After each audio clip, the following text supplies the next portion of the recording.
Nous allons continuer et nous préoccuper de médecine générale avec le thème suivant, médecine libérale ou médecine entrepreneuriale. Et je demande à Jean-François Charles et Jacques-Olivier Dauberteau de venir à la table. Alors, nous avons quelques moments ensemble. Jean-François Charles, vous êtes médecin généraliste, vous étiez à Montargis en 2000, vous en avez eu marre et vous avez rejoint l'Angleterre. Vous avez commencé par travailler dans le National Health Service, le système mythique que les Anglais adorent, pays ultralibéral, qui est le système le plus teutonnier du monde, mais c'est comme ça, la contradiction est partout. Et puis ensuite, vous avez arrêté, je pense déçu, vous allez vous le dire, et vous êtes maintenant médecin libéral à Londres. Et j'aimerais que vous nous donniez comment se passe la consultation quand on est dans le NHS médecin généraliste. Vous êtes combien, qui fait quoi? Racontez-nous un petit peu tout ça. Merci de votre invitation. Bien le micro, oui. Habituellement, médecin généraliste, je suis plus habitué au face-à-face, au colloque singulier qu'à parler devant une grande assistance. Donc, on est 600 là, c'est bien. Excusez mon trac. Pourquoi j'ai quitté la France? D'abord, c'est le burn-out, cette espèce de auto-harcèlement. J'ai quitté, voilà, content, stressé. J'ai intégré le NHS qui, en 2002, recrutait des médecins. Comme à l'époque, en France, on essayait de recruter des infirmières espagnoles pour compenser le manque. Alors, l'accueil était tout à fait favorable, avec un stage de formation, des cours d'anglais, des acteurs qui jouaient les faux malades pour nous habituer aux consultations. Pendant combien de temps? 3 mois, ça, non? 12 semaines, oui. 12 semaines. Sachant qu'à la fin de ce stage payé, on pouvait éventuellement reprendre notre valise et retourner de l'autre côté du Rubicon. Ensuite, donc, j'ai intégré le NHS en tant que médecin salarié, tout à fait content, après avoir été médecin libéral, soi-disant libéral en France, tout à fait content en tant que salarié de me dire que ma paye tombait, quel que soit le nombre de patients que je voyais, que la secrétaire soit malade ou que les toilettes soient bouchées, ce n'était pas mon problème. Le problème, c'est quand même au bout d'un certain temps, il y avait quand même des guidelines, un petit peu restrictifs qu'il fallait respecter. Mes collègues anglais me laissaient entendre que je n'avais pas forcément un comportement qui était tout à fait typique justement du suivi des guidelines. Je pourrais parler par exemple d'un cas de mononucléose infectieuse que j'ai osé diagnostiquer dès la première consultation en demandant une prise de sang. Et donc, au staff de la semaine d'après, on m'a dit « Mais pourquoi tu as demandé une prise de sang ?» Je dis « Je suis content, il a une mononucléose infectieuse. » « Oui, mais normalement, tu devais le revoir au 3e jour, puis le revoir au 3e jour, et seulement à ce moment-là, demander la prise de sang. » Enfin bref. Et puis, parallèlement à ça, effectivement, il fallait que je lève le doigt pour demander quand je pouvais partir en vacances ou autre. Et la fibre réellement libérale est revenue. Donc, m'étant rendu compte qu'il y avait une population demandeuse de soins en médecine privée, petit à petit, effectivement, j'ai évolué et actuellement, je ne fais que de la médecine privée. Combien de temps dure une consultation dans le NHS? C'est ultra rapide, non? Quand je suis arrivé, on avait des consultations à 7 minutes. Quand on était en emergency session, on voyait un patient toutes les 5 minutes. Et si le patient arrive en retard, vous lui dites vous avez 30 secondes de retard, il restera 4 minutes 30? Voilà, non, même pas. C'est-à-dire qu'en fait, c'est les secrétaires qui gèrent les plannings. Quand vous consultez avec le NHS, alors, il ne faut pas oublier, on vit quand même dans un contexte, dans des contrées très favorables en termes de système de santé. Hein. On n'est ni en Afrique, ni... Voilà. Donc, les secrétaires gèrent les rendez-vous et vont vous donner, par exemple... puisque vous n'avez pas à dire votre motif de consultation au moment de la prise de rendez-vous, va vous donner un rendez-vous, là on est pour mardi prochain, 13h21. Il ne faut pas arriver à 13h25, parce que les consultations sur l'ordinateur sont gérées, à l'époque, toutes les 7 minutes. Maintenant, on en parlera, il y a des Quality and Outcomes Framework, donc des points de qualité qui sont attribués aux cabinets médicaux, avec un objectif, c'est d'avoir des consultations qui durent 10 minutes. Il arrive que le patient du matin ait une consultation qui se prolonge un peu jusqu'à celle du début d'après-midi pour faire monter les statistiques, mais ça ne doit pas se faire dans tous les cabinets anglais. Donc là maintenant, c'est l'objectif toutes les 10 minutes. Toutes les 10 minutes. Donc si le patient arrive en retard, il toute façon, la secrétaire a la consigne de dire désolé, vous rentrez chez vous, vous vous rappelez pour reprendre un autre rendez-vous. Et vous ne faites pas une tâche administrative, pas un tampon sur une ordonnance, si le tampon sur l'ordonnance, mais le reste, tout est géré par des nurses? Oui, beaucoup d'activités. Les médecins anglais ont quand même beaucoup de travail administratif, mais qui est volontaire, notamment donc des audits d'activités. On a également, une fois tous les ans, un appraisal, un audit d'activité. C'est notamment depuis le drame de l'affaire Shipman, qui est un médecin généraliste, dont ça a été absolument dramatique. En 2004, il s'est suicidé en prison quand on a découvert qu'il avait probablement assassiné plus de 400 personnes. Ah, Landru est nul à côté. Oui, tout à fait. Donc, ce qui a effectivement incité le NHS à une restructuration absolument drastique, parce que c'était effectivement un drame absolument fondamental, faire en sorte que les médecins ne travaillent plus tout seuls, qu'il y ait une espèce d'autocontrôle entre les médecins, de regrouper les cabinets médicaux. Donc le NHS a mis de l'argent, c'était les fameuses maisons médicales actuelles, a mis de l'argent pour inciter les cabinets solitaires, single-handed, à se regrouper. Au moins, il y a une salle d'attente commune. J'ai perdu le fil. Mais en gros, et quand vous êtes tâches administratives. Quand vous êtes audité, comme ça, on regarde si vous êtes alcoolique, dépressif, qu'est-ce qui se passe, et on vous pose, il y a des questions, il y a un examen à passer. Alors justement, là, par rapport à l'audit, il y a effectivement un petit travail administratif à faire, pour notamment aussi prouver qu'on a au moins 50 heures de formation professionnelle validées par an. Et puis donc, on a à réfléchir à notre comportement, à savoir quel est le point fort, le point faible dans notre comportement par rapport aux patients, si les patients ont porté plainte ou au contraire si les patients nous ont donné des compliments. Quels sont nos points forts, nos points faibles par rapport à la gestion avec le staff administratif, et puis quel est notre projet personnel. Et l'année d'après, de dire également par rapport au questionnaire précédent, qu'est-ce qui fait que vous avez réalisé certains points ou qu'est-ce qui fait que vous n'avez pas réalisé d'autres points. Et donc ça se passe effectivement tous les ans avec probablement comme objectif d'essayer de dépister des comportements non éthiques. Là encore, c'est une attitude que l'on retrouve dans les entreprises et que les directions des ressources humaines connaissent bien. Et le trust, vous faisiez partie d'un trust, non ? Et il y avait combien de médecins? C'est des grosses machines qui se comptent par centaines. Vous négociez les prix avec les hôpitaux. Racontez-nous un peu. Dans le NHS, il y a des Primary Care Trusts, c'est-à-dire en fait des espèces de caisses de sécurité sociale qui gèrent hôpital et un certain nombre de dispensaires de quartier. Le défaut notamment dans le NHS du système de santé pour les Français, c'est pour ça qu'ils sont contents d'avoir éventuellement des praticiens libéraux. Le défaut, c'est qu'on ne peut pas choisir son praticien. Quand vous habitez dans un quartier, il y a une carte sanitaire particulièrement stricte, vous êtes obligé de vous inscrire au dispensaire local. Et si jamais vous déménagez, ne serait-ce que de 2 rues, si la carte sanitaire vous met au-delà de la frontière, vous êtes obligé de changer de cabinet médical. Et donc il y a un défaut dans le système, c'est que il n'y a pas de notion de médecin de famille. Alors c'est vrai qu'en France, parfois on critique en disant « Ah, mais le médecin, depuis le temps qu'il nous connaissait, il n'a pas fait attention, il a oublié que, etc. » Là, dans le système anglais, c'est sûr qu'il n'y a pas de notion de médecin de famille et que même quand on reste dans un cabinet, comme c'est la secrétaire, je vous disais tout à l'heure, qui gère les rendez-vous, moi régulièrement, je disais essayez de voir au moins dans un premier temps le même médecin pour le même problème.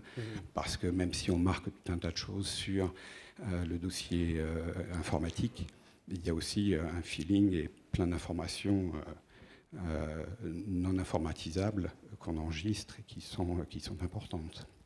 Parfait. Bon, Jacques-Olivier d'Auberton, on s'est connus au Sénat, je me souviens. On était face à des sénateurs, les gardiens des territoires, avec leur voix comme ça, un petit peu. Et on leur disait que les maisons de santé, c'était vachement bien, que c'était ça qu'il fallait faire. Mais non, il faut un médecin dans chaque village. On n'était pas arrivé à les convaincre. Tu as été le président, tu viens de quitter la présidence de Réagir, le syndicat des jeunes médecins, et tu es heureux. Et c'est génial de voir ça, parce que quand on entend les médecins généralistes et les spécialistes en France, c'est le drame. Et dès qu'on voit des jeunes, ils sont heureux, ils ont l'impression de faire un métier fantastique. J'aimerais que tu nous racontes, tu es les pieds dans la glèbe en Champagne, Champagne-Ardenne, ouais, Voilà. tout à fait. Dans un joli village, le nom qui s'appelle Saint-Rémy-en-Bouzemont, Saint-Genis-Isson. C'est du bonheur, ça. C'est la campagne profonde. Bah oui. Alors, oui, effectivement, je suis un jeune généraliste heureux et qui gagne bien sa vie. Donc, on va déjà poser un peu les bases. Du coup, donc, tout va bien. Mais en fait, j'ai eu la chance surtout de pouvoir créer mon exercice. Je trouvais très intéressant le thème, puisque on parle de médecine libérale ou entrepreneuriale. Et finalement, en fait, est-ce que le médecin ou l'équipe de soins n'est pas dans une entreprise, dans le sens pur du terme? C'est-à-dire qu'en fait, on doit créer des choses qui doivent innover sur le terrain. Et moi, j'ai eu cette chance de rencontrer une équipe de soins avec des infirmières en étant interne pendant mon internat à Reims, où j'ai pu rencontrer ces infirmières, essayer de créer un projet de soins et mettre en place des choses avec des élus pour créer en fait une maison de santé qui correspond finalement à ce que je souhaite, ce que veulent les élus et aussi ce que veulent les infirmières. Donc on se retrouve dans cette configuration où en fait je suis content de quitter ma maison, quitter mes enfants pour aller travailler et travailler dans de bonnes conditions. C'est déjà pas mal. Alors, raconte-nous un petit peu les conditions de la maison de santé. Vous êtes combien Alors, pour l'instant, je suis le seul médecin. Oui. Alors, je suis dans une zone très désertifiée en termes de médical, puisque du coup, je couvre une assez grande région. Alors, le petit village, il fait que 200 âmes, mais finalement, en fait, en termes de personnes, on couvre énormément de personnes. Je ne pourrais pas vous dire un nombre de comptants, mais en termes de consultation, au début, lorsque j'ai remplacé le médecin qui était là avant moi, qui avait un rythme de vie qui était basé sur... Il habitait en Corse. Il habitait en Corse. En fait, il venait le lundi à Reims, il arrivait à 7h, il travaillait jusqu'à minuit, et après, il faisait ça toute la semaine en non-stop. Il repartait en Corse le samedi matin. Les gardes n'étaient pas organisées sur le territoire, il faisait une garde toutes les 2 semaines. Voilà, donc du coup, c'est vrai que lorsque je suis arrivé, j'ai tout de suite posé les bases, puisque je suis un père de famille, et donc j'ai pris mes mercredis pour m'occuper de mes enfants. Ça a été dur, ça, les malades ne voulaient pas au début. Ils n'ont pas compris, parce qu'ils m'ont dit que ma femme était disponible, donc du coup je leur ai dit... Donc tu les as éduqués. je leur ai dit que ça passerait moins auprès de ma femme puisqu'elle travaille. Donc du coup voilà, donc ils m'ont dit ça, et surtout en fait ce qu'on a créé, c'est les infirmières en avaient marre de faire en fait de l'abattage, c'est-à-dire qu'elles avaient vraiment envie d'avoir un suivi. Donc on s'est réunis tout autour de la table, on a mis les choses sur la table au niveau au niveau tout. On a dit qu'est-ce qu'on veut comme système, qu'est-ce qu'on veut comme organisation. En France, on a la chance d'avoir un système libéral, mais à la fois, c'est une sorte de difficulté, puisqu'en fait, le système libéral se limite à l'acte. Et en fait, lorsqu'on veut partager des choses avec les autres professionnels de santé, on se retrouve coincé par rapport à ça, et on a dû vraiment discuter de comment trouver d'autres moyens de financement pour en fait financer les choses qui n'existent pas en termes d'écrit. Donc on a pris le temps.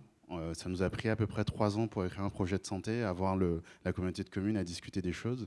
Et au final, en fait, on a presque réussi. On n'est qu'au début, là, je suis installé que depuis 1 an et demi.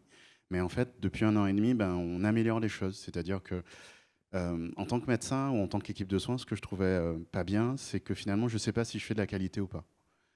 Parce que, effectivement, je peux voir les gens 15 à 30 minutes ou 40 minutes pour n'importe quelle pathologie, des pathologies complexes ou très légères.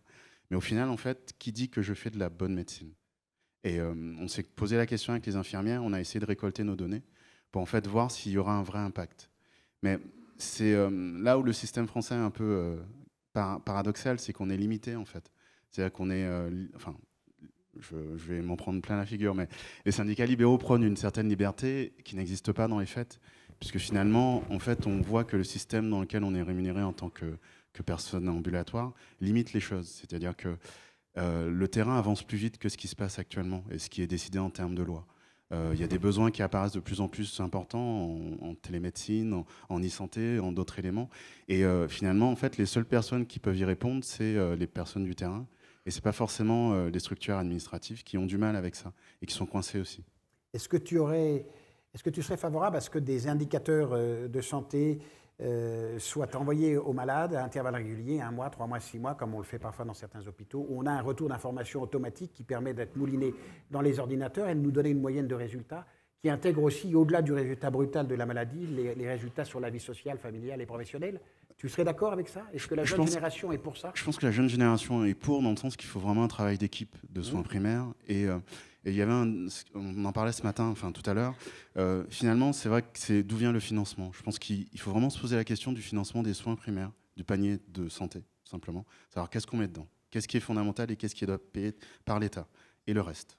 Et en fait, si on se pose vraiment la question, à ce moment-là, effectivement, une équipe de soins pourra discuter de tous ces éléments-là, discuter avec le patient, lui expliquer pourquoi il y a ça, pourquoi on fait ça, dans quel objectif on fait ça, et voilà. Alors, sous quelle forme tu voudrais être payé dans l'organisation de la structure de la petite entreprise médicale? C'est du monop sanitaire, hein, c'est du Carrefour City médical. Pas Carrefour City quand même. Exactement, non mais c'est vrai, ouvert tard le soir, tôt le matin s'il le faut, sauf le mercredi.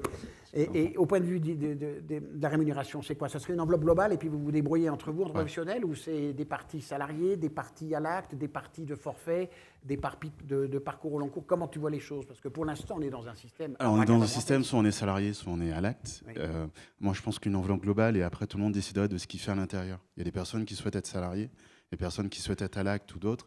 Je pense que le forfait, la capitation doivent être développés. Là, actuellement, le médecin généraliste est rémunéré à 82% en acte et le reste en 18% en forfait, ce qui n'est pas du tout compatible en fait avec notre exercice. Il faudra plus de forfaits et vraiment rémunérer une équipe de soins primaires.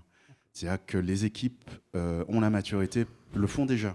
Elles ont la maturité de pouvoir prendre en charge des gens si on leur donne les moyens. Mais il faut leur donner les moyens à toute une équipe. Parce que créer en fait un acte pour une personne, jamais ils pourront le partager.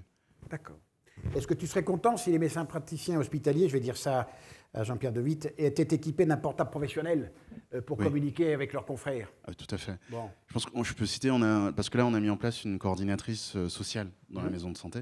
En fait, beaucoup de personnes viennent pour des problèmes sociaux, donc on a créé ce poste sur une expérimentation, c'est elle qui gère ça. Et du coup, on est allé donc à l'hôpital pour leur dire en fait qu'on voudrait faire le lien entre cette coordinatrice et l'hôpital de Vitry qui est à côté de chez moi, pour en fait transmettre les informations et faire qu'en termes sociaux, lorsque le patient va sortir, ce qui est normal, on soit informé, on puisse organiser les visites au retour, et que finalement, en termes sociaux, les structures sociales aussi soient prévenues. Que le patient ne sorte pas le vendredi soir, un peu dans les... Et je crois qu'on est tombé sur le directeur de l'hôpital et le directeur de la CME, et je crois qu'on a du boulot, parce qu'ils n'ont pas compris en fait pourquoi on demandait ça, puisque l'hôpital public le fait déjà. Donc on leur dit ouais, non, en fait, nous on le fait quand même en partie, et ça serait bien que vous nous laissiez quand même la possibilité de le faire. Et en fait, on voudrait discuter avec vous. Donc on voudrait utiliser une messagerie sécurisée, par exemple, pour en fait transmettre les informations médicales, ce qu'ils connaissaient pas en termes de messagerie sécurisée. On voudrait avoir un lien avec les médecins directement pour discuter avec eux. Et ils disent bah non, en fait, vous devez passer par la cadre infirmière, etc. Il y a une strate hospitalière. Donc voilà, il y a du boulot. D'accord. Dans le monde là, qui s'ouvre avec l'émergence ultra rapide du numérique et de la robotique, on voit bien que les spécialités médicales vont morfler considérablement, notamment, c'est déjà fait en partie la biologie et la radiologie, parce que voir 30 degrés, on peut voir 30 degrés de gris avec nos yeux, alors que l'ordinateur et la machine vont en voir 300.